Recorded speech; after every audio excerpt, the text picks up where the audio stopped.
Para jamaah sekalian, hafidhoni wa hafidhakunallah. Kita akan coba lebih gamblangkan penjelasan tentang taubat tadi. Tadi dikatakan oleh Imam An-Nawawi rahimahullah rahmatan wasi'atan dalam kitab beliau Riyadhus Shalihin. Yang intinya adalah pertama, orang yang taubat itu harus an-nadam, menyesal.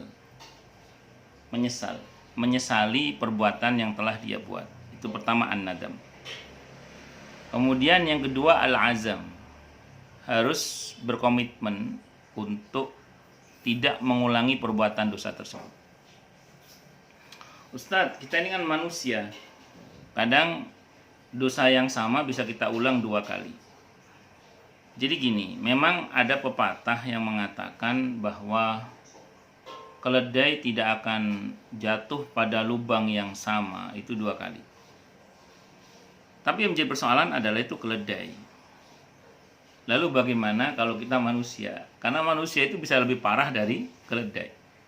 Sehingga kadang perbuatan dosa yang sama itu bisa diulang berapa? 2 kali atau berkali-kali. Maka ini rumus ya. Yang penting itu komitmennya jadi bangun dulu. Allah Maha tahu kok siapa yang pengen berhenti sungguh-sungguh dan siapa yang tidak.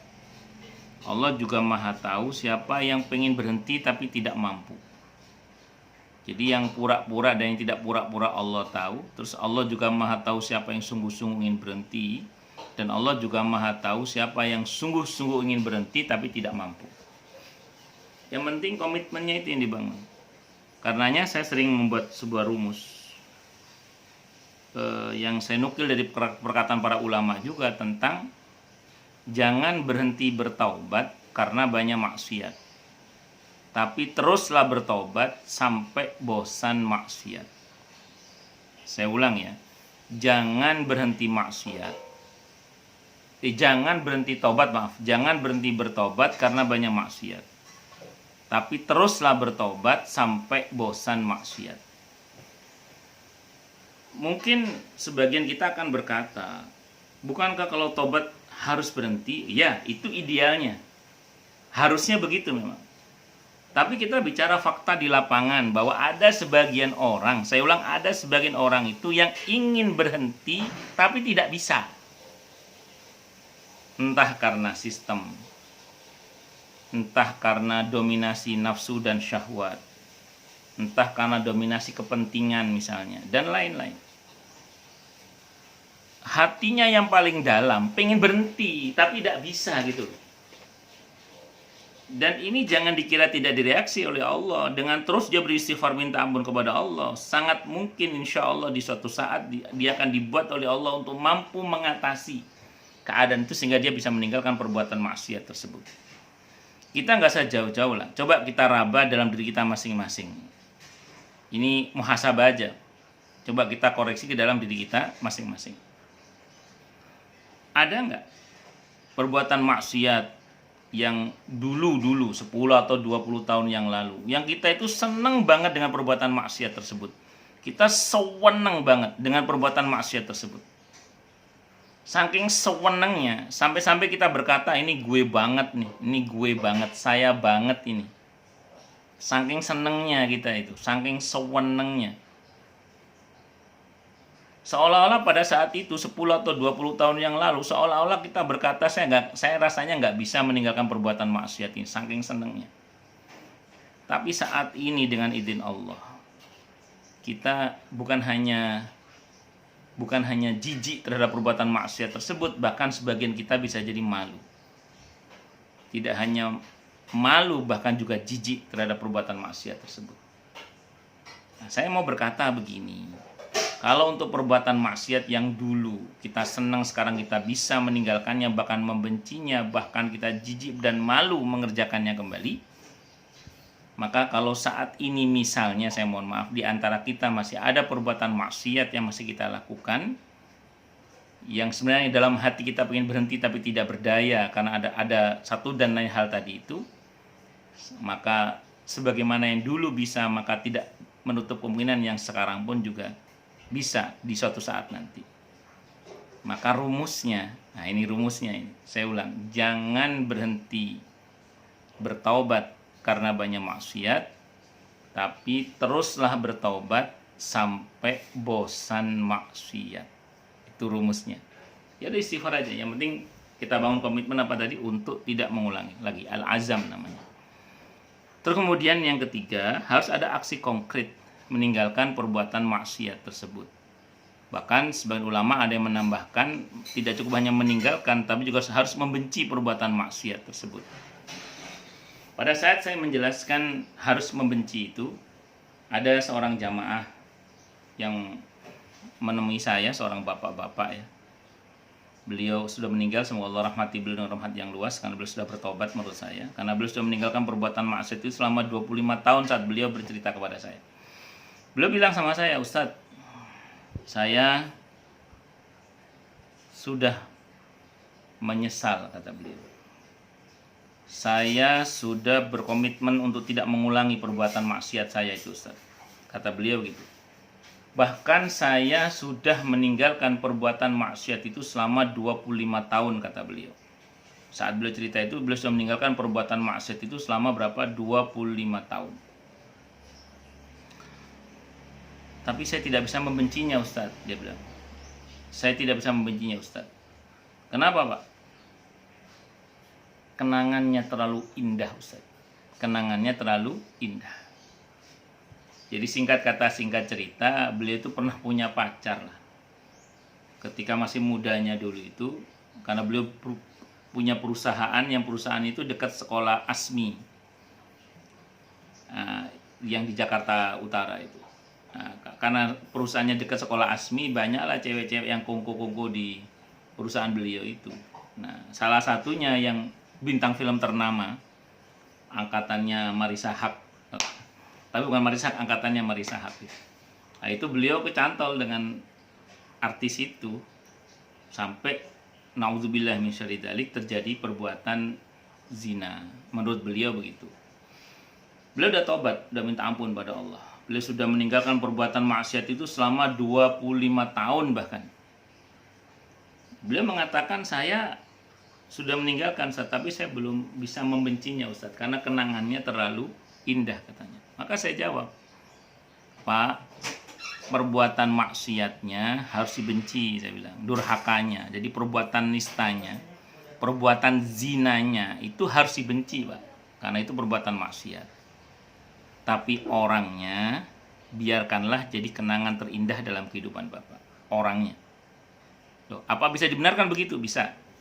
Kalau Anda nanti baca kitab Riyadhus Shalihin juga, itu ada hadis Nabi kita Muhammad sallallahu alaihi wasallam yang bersabda, cintailah karena Allah dan bencilah karena Allah. Para sahabat bertanya, ya Rasulullah, kalau mencintai karena Allah kami paham. Tapi kalau membenci karena Allah itu bagaimana? Nabi mengatakan, bencilah perbuatannya. Jadi orangnya tidak harus kita benci, tapi perbuatan nistanya itu yang harus kita benci. Nah, ini mengenai membenci perbuatan maksiat tersebut. Nah, terus kemudian itu kalau hakullah, hubungannya dengan Allah, selesai udah. Yang menjadi persoalan bagaimana kalau perbuatan dosa kita ini hubungannya dengan sesama. Maka kalau hubungannya dengan sesama itu nggak cukup, harus ditambah lagi kalau kata Imam Nawawi. Apa itu istihlal tadi itu? Yaitu minta halalnya, meminta maaf. Jadi kalau kita ada salah pada sesama harus minta maaf. Hanya yang menjadi perdebatan di antara para ulama itu gini, apakah dalam meminta maaf itu kita harus menyebutkan kesalahan kita atau tidak? Al-Imam Asy-Syafi'i rahimahullah rahmatan wasi'atan, beliau mengatakan harus menyebutkan kesalahannya. Jadi kalau saya salah sama ibu-ibu, sebutkan kesalahan saya apa. Saya harus menyebutkan kesalahan saya apa. Ini menurut Imam Syafi'i. Pendapat yang kedua disampaikan oleh Abu Lais As-Samarqandi rahimahullah rahmatan wasi'atan dan Al-Imam Ahmad Ibn Taimiyah rahimahullah rahmatan wasi'atan. Apa kata beliau? Bahwa di dalam meminta maaf itu kita tidak wajib menyebutkan kesalahan kita. Jadi kita tidak wajib menyebutkan kesalahan kita. Kalau alasan beliau ini sederhana saja. Kalau Imam Syafi'i kan jelas alasannya, yes benro, iki loh kesalahanku, mau maafkan apa tidak? Lek iya lek gak wis ayo. Nah, jelas itu Imam Syafi'i. Tapi kalau Imam Ibnu Taimiyah sama Abu Laits As-Samarqandi rahimahumullah rahmatan wasi'atan, beliau berdua mengatakan tidak usah disebutkan kesalahannya, minta maaf saja. Alasannya sederhana saja. Apa itu? Lebih baik orang yang kita salahi itu, orang yang kita zalimi itu, lebih baik dia tidak perlu tahu salah kita apa pada dia, daripada kemudian kita beritahu akhirnya dia tahu malah sakit hati. Jadi mending nggak usah tahu daripada diberitahu malah sakit hati. Itu alasan yang dipakai oleh pendapat yang kedua. Dan hampir semua ulama mengatakan yang sahih itu yang kedua itu. Di dalam meminta maaf kita tidak wajib menyebutkan kesalahan kita. Dan kalau kita minta maaf, kalau ada seseorang minta maaf sama kita, maksud saya, itu kita yang dimintai maaf juga jangan kepo. Salah apa ya? Ya kalau dia minta maaf, ya kita maafkan aja lah.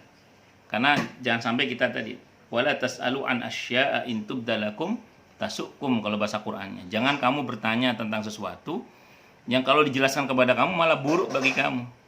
Jadi mending kita nggak usah tahu daripada antar tahu malah sakit hati. Ini pendapat yang dipakai oleh Ibnu Taimiyah dan Abu Laits As-Samarqandi rahimahumullah rahmatan wasi'ah. Dan ini dianggap oleh para ulama adalah pendapat yang sahih menurut para ulama. Nah, itu kalau hubungannya dengan menyakiti hati. Lalu bagaimana kalau ada hak yang diambil? Maka harus dikembalikan. Wa'addi kulladzi haqqin haqqahu. Kembalikan kepada yang berhak haknya itu. Kembalikan kepada yang berhak haknya itu. Jadi harus dikembalikan hak itu, tidak boleh nggak dikembalikan. Mekanismenya terserah, mau ngomong terserah, misalnya mohon maaf dulu kita masih jahiliyah pernah nyolong uang saudara misalnya, mau mengembalikan nyebut nyolong yuk gak enak, kita tahu-tahu kasih dia uang saja terus dengan niat dalam hati saya mengembalikan uang yang dulu saya ambil misalnya gitu, atau utang yang belum terbayarkan ya harus ditunaikan atau minta ikhlasnya. Ya ini kalau ketentuan taubat ini sudah kita penuhi, maka kata Allah dalam hadis qudsi, apa yang kamu lakukan di masa lalu, kata Allah, la ubali, aku tidak peduli. Jadi orang yang sudah berbuat taubat ini, masa lalunya Allah tak peduli. Artinya semuanya sudah diampuni oleh Allah Subhanahu wa ta'ala. Ya, makanya kalau orang sudah bertaubat, jangan dihina. Kalau sampai kita menghina perbuatan dosa orang yang sudah bertaubat, takutnya nanti akan kembali pada kita sendiri hinaan itu. Sehingga Nabi mengingatkan dalam sebuah hadis riwayat At-Tirmidzi, hadisnya hadis gharib tapi maknanya sahih kata Imam Ahmad. Apa kata beliau? Au kama qala, man ayyara akhahu musliman bidzambin taba'anhu lam yamut hatta yaf'alahu. Barang siapa yang menghina saudaranya sesama muslim dengan satu perbuatan dosa yang dia telah bertobat darinya, maka yang menghina itu tidak akan mati-mati. Maka yang menghina itu tidak akan mati-mati sampai dia melakukan hal yang sama dengan orang yang dia hina itu. Semoga bermanfaat. Silakan yang mau tanya, protes, marah boleh. Wallahu a'lam bishawab. Wassalamualaikum warahmatullahi wabarakatuh.